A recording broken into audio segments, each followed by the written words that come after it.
మన అదృష్టం బాగుండి వాడు దోసుకున్న దానికి నాకు బాధనే అవుతుంది. అది బ్రిటిష్ వాడు దోసుకుపోయి మన సంపదను దోసుకున్న దానికి ఒక రకంగా బాధనే అవుతుంది. అయినప్పటికీ ఒక రకంగా మంచిగా అయింది.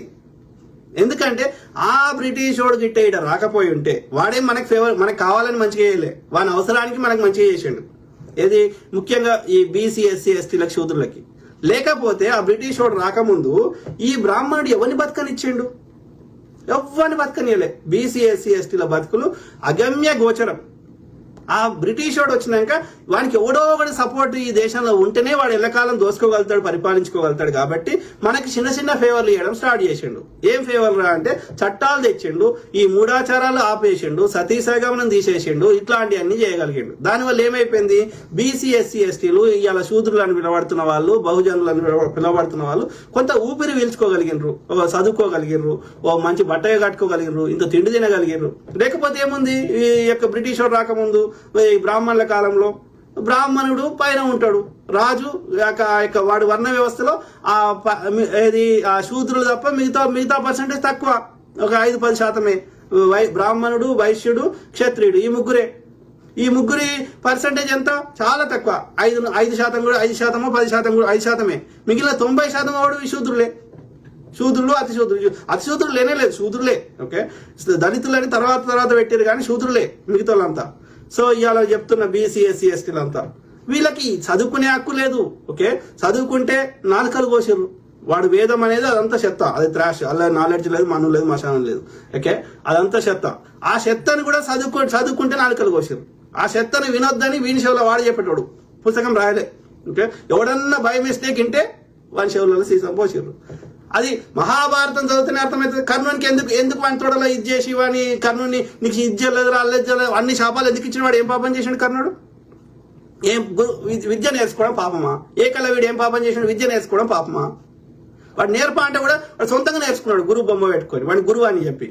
నేర్చుకుంటే కూడా వాడిని ఎందుకు చేస్తావి? శంభుకుని ఎందుకు చంపుతావి? ఎందుకంటే ఈ బ్రాహ్మణుడు వాడు పైన ఉండాలి కాబట్టి, వాడు ఎట్టిన వర్ణ వ్యవస్థలో బ్రాహ్మణుడు, క్షత్రియుడు, వైశ్యుడు ఈ ఆర్డర్లో ఉండాలి కాబట్టి వీనికి ఈ శూద్రునికి హక్కు లేదు, చదువుకునే హక్కు లేదు. వాడు ఏది అరుగుల వాడి కింద కూర్చోవాలి శూద్రుడు. ఓకే, అరుగుల మీద కూర్చుంటే వాళ్ళ పిర్రలు కోసిర్రు.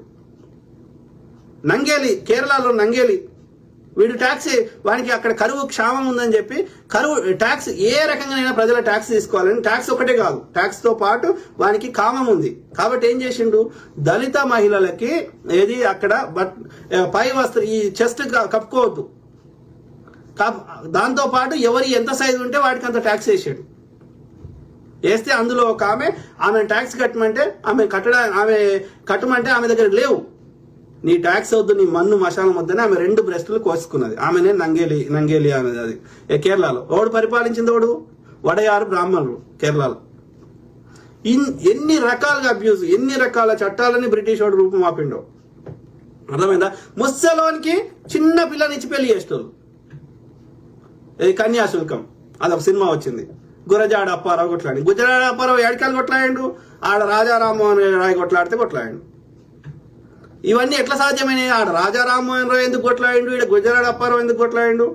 కారణం ఏంటంటే ఆ బ్రిటిష్ వాడు మనకి రక్షణ ఇవ్వడం వల్ల. లేకపోతే వీడు కొట్లాడితే వీడు చంపేస్తాడు. పూలే దంపతులు ఎందుకు కొట్లాడగలిగారు? ఎందుకంటే బ్రిటిష్ వాడు మనకు రక్షణ ఇవ్వడం వల్ల. అర్థమైందా? సో ఒక రకంగా బ్రిటిష్ వాడు నష్టం చేసిన, సంపద దోసుకైనా, ఇంకో రకంగా బీసీ ఎస్సీ ఎస్టీలకు మంచిగా చేసిండని చెప్తాను. ఓకే, లేకపోతే దాన్ని ఆసరాగా చేసుకొని తర్వాత కాంగ్రెస్ ప్రభుత్వము, తర్వాత అంబేద్కర్ గారు దాన్ని ఇన్స్పిరేషన్ తీసుకొని మన రాజ్యాంగం రాసుకొని ఇప్పుడు అట్లా ఉండడం వల్ల ఈ మాత్రం ఊపిరి పీల్చుకోగలుగుతున్నాం.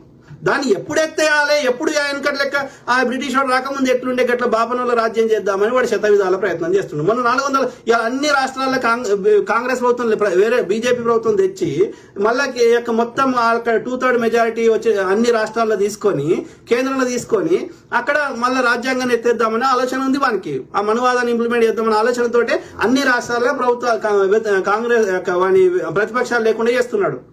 ఇక కుట్ర నడుస్తున్నది, ఆ రాజ్యాంగం ఎత్తేయాలని ప్రయత్నం చేస్తున్నాడు. కాబట్టి ఇక వాడు ఇంకా చేస్తే ఏమవుతుంది, చివరికి ప్రజలు అందరూ రోడ్ల మీదకి వచ్చి ఆయుధాలు పట్టుకొని సివిల్ వార్ అవుతుంది, యుద్ధం అవుతుంది. ఇక ఆర్మీ జవాన్లు అందరు వస్తారు. ఎవడున్నారా ఆర్మీ జవాన్లలో? మేమే ఉన్నాం కదా బీసీ ఎస్సీ ఎస్టీలో. మేమందరం తిరగబడితే ఏం చెప్తావురా? బ్రిటిష్ వాడి వారిపోయాడు, నువ్వెంతరా? అలా నీ పర్సంటేజ్ ఎంత బాగానే ఉంది.